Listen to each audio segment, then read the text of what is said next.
podcast focused on trends shaping the future of manufacturing. I'm Alexandria and A.W, your host, here with A.W. Schultz, two thought leaders with a passion for people and manufacturing. Today and every episode, we are diving deep into the advancements, sustainable practices, and dynamic changes transforming how we produce everything. And now welcome Alexandria and A.W. Schultz. Hello, everyone. Welcome to another episode of Factory of the Future. I'm here with A.W. Schultz. I'm Alexandria Burek, and today we are going to be talking about the future of leadership. We are so excited. A.W. brought this super cool topic, and we've just been nerding out about it for the last 2 weeks, so we're very excited to get into this episode. I'm going to turn it over to A.W. since he was the one to bring the topic to the table. He's going to give us an overview of what exactly we're talking about here when we think about the future of leadership. And we'll give some examples of how we've done this in our own professional backgrounds, as well as how you might be able to do this in your day-to-day life on the factory floor. A.W.? Yeah, I was tasked with finding out what I saw as the future of leadership. And I came across a TED Talk by Debbie Lovich, who is a senior partner at Boston Consulting Group, and she does a lot with transformational change and leadership. But what in her TED Talk, and as further research came into it, she came down to three core principles of what drives futures into leadership, and one of them, as we were talking before the show, was understanding that leaders face challenges and being able to challenge what we determine to be like the status quo. Ask yourselves, why have we done this in the past, and why do we continue to do this? But a lot of times there's bureaucracies that are inputted that prevent other organizations or individuals from challenging it and going further into understanding what needs to be done to change out what those standard processes are. The second is fostering agency and having flexibility. So it kind of goes on with the status quo, is like, if there's an easier way of doing A, let's do A. It's that idea between the shortest between A and B is a straight line. What can we do to eliminate those hurdles or those obstacles that we have on there? And then the second is blend behavioral science with real world applications and create a thriving culture. A lot of words, but essentially what that says is like, how do we put autonomy onto the workforce? How do we build answering the question, what's in it for them? And for me, those were three concepts that kind of resonate with Alexandria, because she tended to really like them when I shared them with her. And it's interesting how Debbie goes through different examples as she's talking about how this incorporated into real world. Yeah. So A.W., real quick, let's just recap for the audience as we get into the example we brought to the table. So number one, the first core principle is challenging the status quo. Number two is creating a environment where employees have autonomy and flexibility to accomplish their, designated tasks or goals. And number three is applying behavioral science to real world life applications in the business world, right? So A.W. shared that Debbie has illustrated this through one particular business example, and we're excited to talk about that. So A.W., why don't you walk us through how Debbie illustrated these three core principles in the business case that she shared during her TED Talk? Yeah, so it was interesting because we've all gone through the COVID thing, and we're probably tired of some stories that we've heard about how we all got through COVID. But one particular example that she shares is, so the Mr. Cooper Group was a financial services that primarily was doing a lot with call centers. So when COVID hit, guess what? Everyone's got to go home. But they immediately were able to regroup their business and essentially have people working from home doing the call centers onto it. And as the we worked through the COVID incident or pandemic, they realized that they were becoming more efficient, they were attracting more talent, and they allowed them to still continue from working from home. Yeah. And I like that example because it's applying like what's in it for them. And well, working from home is nice. I remember one example where I was calling in a call center, and I picked up on the lady was from Colorado, enjoying the snow from her home on during the fire by taking my call and offering advice on troubleshooting some problem I had. Yeah. But that was the example that she had gave, and I think what did you want to say about that, Alexandria? Yeah. So, when I think about that example of immediately pivoting from, a full in-office call center to a completely remote workforce, I think it's a great example of challenging the status quo, right? Like, why do we actually need this building if we're accomplishing everything we need to? I'd imagine that they're paying quite a bit for a lease, quite a bit for utilities, and most corporations in those scenarios are leasing the furniture that the business uses. Like, no business actually owns the office chairs and the cubicles. They typically lease it. So, eliminating those sunk costs basically to accomplish the same objective is a great example of challenging the status quo. I think working from home by its own nature creates an environment where employees have a sense of agency and flexibility, right? Like, especially, if you want to get down into the specifics, a employer could be very prescriptive in the objectives and the deadlines and let the employees, decide on how that best works for them to get that done. And usually with that, you're going to see a higher job satisfaction and, commitment to the end objective because people feel like they're part of the solution. They're part of creating that experience.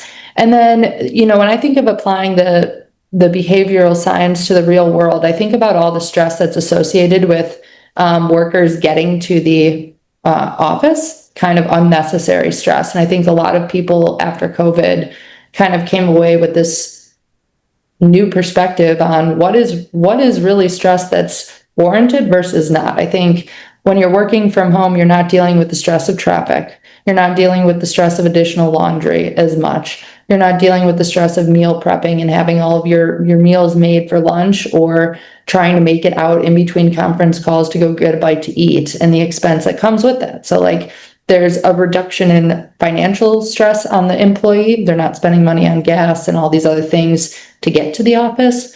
There's a reduction in stress related to like time management and rushing around. And then there's the reduction in also just kind of the environment. Like when I think about working from home versus working in the office, I've noticed that the constant noise, chatter, just conversations are very like distracting to me and kind of like they just create this like underlying sense of friction and just edginess. Like I'm just like, oh, as soon as I like get out of there.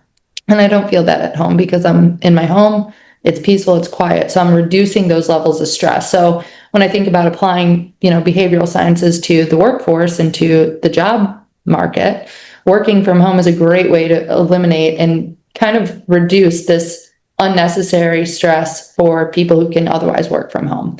So that's kind of the way I think about that applied in this particular example. And I think about what have we done, you and I both, and everybody else who's listening to this, let's all take a second to think, how can I challenge the status quo at my current job? What processes just really don't seem to make sense or haven't been even looked at in a while? Where can I give my team some autonomy and flexibility to decide how to accomplish the given tasks and goals that we've outlined for our team? The third is, where can I reduce stress, right? Behavioral science, I think just a constant base layer of stress is going to create subpar performance. So where can I reduce that layer of stress for my team? And so that's kind of what I think about. In my day job, one of the ways I've challenged the status quo is by really rethinking the use of technology. So again, taking siloed technologies and integrating them. I've challenged the status quo in thinking about Why are we managing documents manually? That's something I've become really obsessed with this year in 2025 with the swift advancements in AI. How can we use AI to manage documents in the transportation industry? That's something I'm currently researching and scheduling calls with leaders and people who are dealing with the same issues to say, hey, we're all really smart people. Why can't we find a better solution? Why can't we challenge the status quo of hiring full-time employees to manually upload and tag and name documents when we could easily use AI to do that? And then, from an agency and flexibility standpoint, with these objectives that I like to think I give my team the ability to customize that business process so it fits into their flow versus me being very rigid in what I'm expecting them to do when I'm asking them to do it and how I'm asking them to do it. I'm trying to be open-minded with that. I think that one presents a little challenge, and I think that could be a double-edged sword. So I think if you're a leader out there who's trying to create an environment with agency and flexibility, I think it really comes down to knowing the worker who you're giving this agency and flexibility to. Some people are going to love that, run with it, and thrive. Other people are going to be very challenged because you're not giving them a specific step-by-step process that's very rigid. So I think you have to flirt a very fine line with knowing your workforce, knowing the team you're leading, knowing who's going to thrive with more direction and who can be kind of left to their own devices, and make that a customized business process that fits in with their other responsibilities. And I think just as leaders, we should all be working to serve the people that are on our team, right? So reducing stress, reducing friction in business process, all of that kind of is a way, in my opinion, of applying behavioral science to the business world. So what do you think, A.W.? Like, what are some of the examples that that come to mind when we talk about these three topics? I was going to ask you, like, how do you manage that? Because I was trying to think to myself, you're seeing yourself as a young leader, and you're not running the organization. However, you do have a level of authority and influence. Yeah. And sometimes you can't. This is the hard part. Is like, you can't just be that lone gunner out there for that challenging that status quo.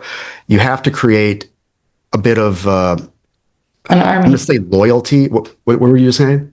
Army, like an army of people. Yeah. That kind of buy into it. So yep. It's not just so much of waiting for that meeting to say, like, why do we do it this way? Well, that's where we're going to do it. You almost need I'm going to use the word butter them up to, like, where you can begin to pick away at that status quo. Yeah. And I like how you mentioned that, because just saying it is easy to say, but the implementations of it can be somewhat difficult. Mm-hmm. I had a different example that I was going to share with you. One was when I was in an organization, and they insisted on doing maintenance on the weekends, because the hourly people, they wanted to work on Monday through Friday, and then weekends was like an overtime. And I'm probably telling the same story manufacturers are doing right now.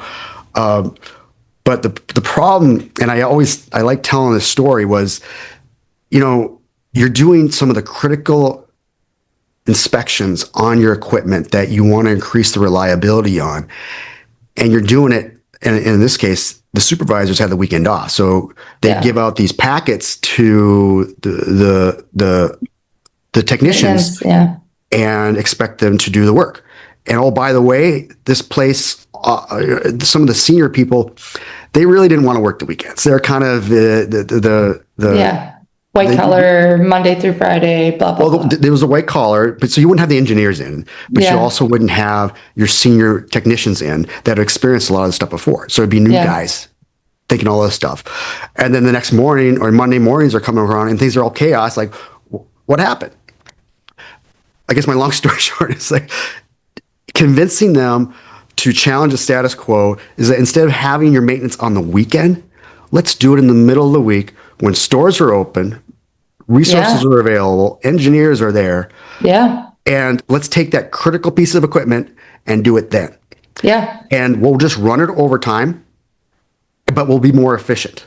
Yeah. And it was very hard for some of these baby boomers with an old mentality that's the way we can't way to do it. So for me, it took I had an army of resources to butter them up, saying, let's try it. And we used as a case study on one line, and over 3 months, we saw a gentle increase in productivity. Now, the other example was they weren't really tracking it correctly, but they were getting more throughput. And that's really cool. That's really the deliverable at the end of the day, is that the product they're delivering is getting on shelves and they're meeting their orders. I think that's a great example. And I think that's something that our listeners can directly take from the podcast and bring to the table. It's funny you brought up the, kind of building up the army or buttering people up. I was just having a conversation with one of my coworkers about that this morning.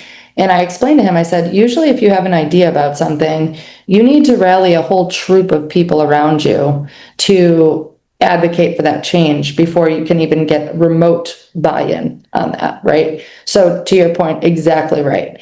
And with the maintenance, it at face value would seem like the best solution. Well, no, we're not. The lines are down. It's the best time to do it. We're not going to impact our, productivity time. We're going to get this done on the weekends. But the unintended consequence and the problem, to your point, is we don't have the people who are currently using the information or using the machinery, to provide the input. We don't have the ability to, troubleshoot with engineers. And great other point with the stores being closed. Now all of a sudden you need parts. You're waiting till Monday anyway, and now you're starting the week off on a downward slope. So I think that's a great example of challenging the status quo, especially in the maintenance and reliability space, which is your forte. So cool. Do you have any examples on agency and flexibility, either with you being the recipient of agency and flexibility, where maybe a boss was giving you that, or vice versa, you were giving a team that you were kind of leading the opportunity to have that agency and flexibility? So yeah, I do have one example. Okay. And it was when I was in this facility, and I had I guess it was senior director, probably a VP level in other organizations. Somewhat resistance to change, was very old school on it. And I am sometimes a person that you either like me or you don't like me at all, because sometimes I'm hard to understand. And for me, or for him, I came across as just somebody that, didn't just like to talk and didn't really do much work, was implementing change, but really didn't know what I was doing. And he was challenging it, the fact that he got with my boss and he wanted to know what I was doing every day. So he gave me this spreadsheet that he wanted me to fill out. What are you doing throughout the week? And I remember, he had a lot of influence on determining what's going to be done in his facilities or not. Yeah. I didn't necessarily report up to him, but he was very influential. And I remember spending all day writing what I was going to be doing that week. And I was trying to, make it look professional and stuff like that. And I really doubt he was going to look at it. But it was, it really dismissed a lot of what I could be doing. Mm-hmm. And it really started to put a challenge to that. Do you really find value in having me? And it felt just very uncomfortable. Yeah. To a point that, I ended up leaving. Not directly core to that, but I just felt just unvalued. Yeah. I mean, that's a great example of what not to do when you're trying to create agency and flexibility and prop your team up to challenge the status quo. I think for some people, it's very intimidating to even question, why are we doing things the way we're doing them? I think a lot of people on the factory floor and everywhere in between, CEO down, have these ideas, but it is intimidating to be the one to raise your hand and ask the question of, why are we doing it this way? And to your point, it sounds like when you're being scrutinized to that level, and having to create these reports about what value you're bringing, it leads you to question everything that you do downstream. Can I send this email? Can I do that? I had a boss when I was first brought into corporate, and I call him micromanager blank, his name. And everybody in my organization who I've worked with over the last 5 to 7 years in the corporate landscape knows who I'm talking about when I would talk about him. And he had the same thing. We had to fill out a spreadsheet every week about what we were accomplishing. Then we had to meet in a one-on-one to go over the spreadsheet, and we had to copy him on every single email we sent. And this was how this guy went. And we were like water and oil. We did not really jive, because I'm one of the people in my personal approach that thrives with agency and flexibility. I don't need somebody to tell me how to do things. And frankly, if they told me how to do things, I would challenge them in why they thought that was the best way. So I remember getting kind of snippy with this boss in general and just putting like on the report, I was like, preparing for my one-on-one with you, having a one-on-one with you, filling in the spreadsheet for the one-on-one with you. And he was like, I know you're having these meetings. You don't have to put that on. I said, well, frankly, I copy you on every email I'm sending. So like, I don't know what the point of all of this is actually. I said, didn't want to leave things out of the report, but that was me being probably less of a amicable employee and more of a something else. I'm gonna answer the question, and I'm gonna ask you this question. If you had to do it over again, how would you do it different? And to my question, I'll go first. I really should have been communicating more with him, and I felt like I didn't have that level of authority because I shouldn't even. You felt intimidated about reaching out and talking directly with somebody who's up at that level. Yeah, I did, and first time looking back on it, that if I did it today, I certainly would. I would be including him on several emails. I thought we were putting together a good case, but I really should have had just built more of a personal relationship with him than trying to say where I'm adding value to it.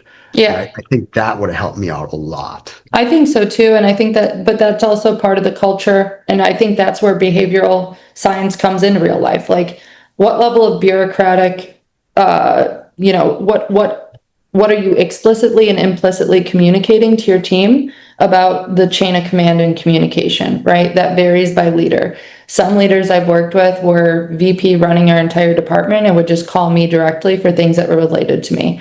Others will call my boss's boss to call my boss to call me to then report me back to and up and down and play telephone down the line. Okay, it's different matter of opinion and style, which take it or leave it, both work. Not going to have an opinion about that. I mean, I do, but I'm not going to share it. I would not do anything differently than what I did with that particular manager because I thought that it was completely redundant. I stand by the fact that it's completely redundant. What I do think that one of my other bosses, who is to this day my favorite boss, hands down, best boss, love him, still chat. He would just ask us at the end of the week, very similar to Elon Musk, just give me a high level 3 to 5 things that you accomplished in the past week. What are you working on next week? Email. Don't need a one-on-one for this. Let me know how I can support you. That's that. And I thought that was very well within reason. I thought that was improving the communication. And frankly, just this morning, I have one-on-ones with my boss on a weekly basis. It's been a while since we connected. I just went ahead and communicated to him, hey, here's a quick update on these 4 things that are top of my list, and I know top of yours. And I think that just really makes your boss be in a position to open up more agency flexibility in your work schedule if you improve that communication. So I think those are things that the worker or the team member could do to help be a part of increasing that agency and flexibility in their own day-to-day. Yeah. So if I had to put a bow on this, I'd say this conversations was more about how to deal with bosses. And sometimes you are a leader, maybe you don't have the title for it, but managing up is also an important part of your responsibilities. And there's different ways. We could probably bring this to another episode too and talk about, managing your manager. And I think some people would make some value out of it because I know you've got tactics and I've got tactics and I'd love to talk about it. Yeah, I think that's a great idea. Well, on that note, we're out of here like finished goods. All right. Goodbye, everyone. This is Factory of the Future, and we are out of here like finished goods. Stay tuned for our next episode of Factory of the Future, where we're exploring groundbreaking techniques and behaviors that are reshaping industrial landscapes. Don't forget to subscribe and leave us a review and help others discover the cutting-edge insights transforming manufacturing as we know it.